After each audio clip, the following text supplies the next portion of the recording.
Critical items in a construction contract. This article is actually titled Five Essential Elements of a Construction Contract. It's a pretty decent list here. I went ahead and kind of added a bit more to it. But contracts are a crucial part of the real estate industry. Bear in mind that there are 5 items that every single construction contract that you sign should have. A construction contract is an agreement that binds yourself and the owner in the agreement based on the project that you're bidding on. So the construction contract in a bid. So those include the construction contract, line item sheet is detailed with project costs, and the scope of work document that outlines every item within the line item sheet. So a standard construction agreement is called an AIA construction contract. This is an agreement between the owner, architect, and the builder general contractor. There are several types of those AIA contracts. A cost plus contract will do construction without a guaranteed maximum price. So let's say you start a job and you have some unforeseen issues or unforeseen conditions on the job site. You would have a reasonable idea of how much money or of how much you would bid the job for. However, you understand that there are unforeseen circumstances coming, but you just don't know when and where. Another option is a lump sum contract. So let's say that you see a job and make a bid on the project.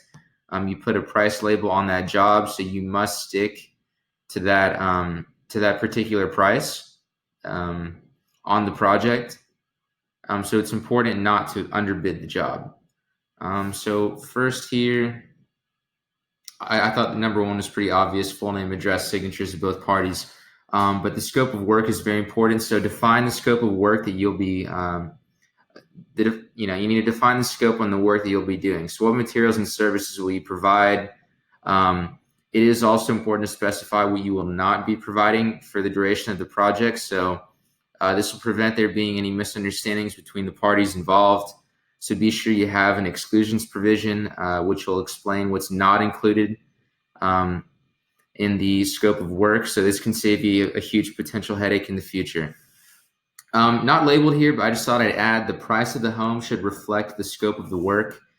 Pretty self-explanatory, but if you're putting a lot of work into the project, that's reflected in a higher sales price. So if your construction costs are minimal, expect the sales cost to be lower. And if your construction costs are higher, vice versa.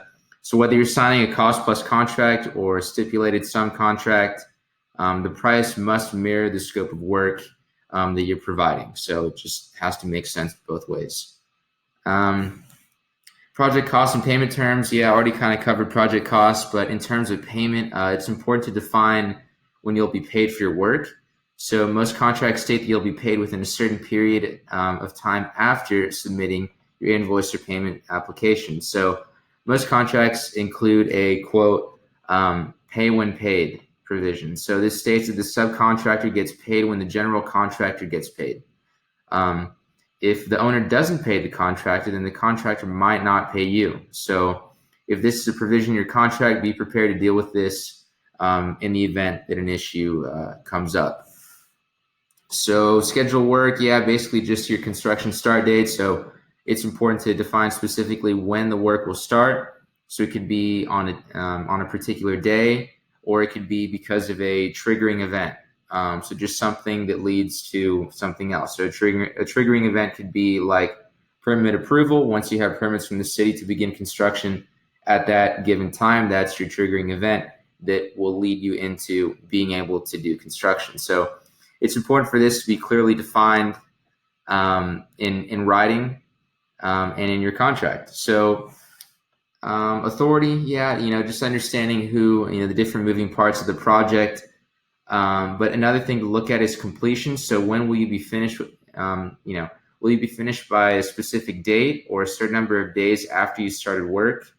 Again, that's up for you to decide. It's important that the contract you sign include when the completion of the work must occur. So there must be a hard date, that you should be done by. So there are damages that could happen if you're late on the job. These are known as liquidated damages. It could be paid by a party if the party is responsible for a breach of contract. So basically just sticking not only to your word, but sticking to what's in writing.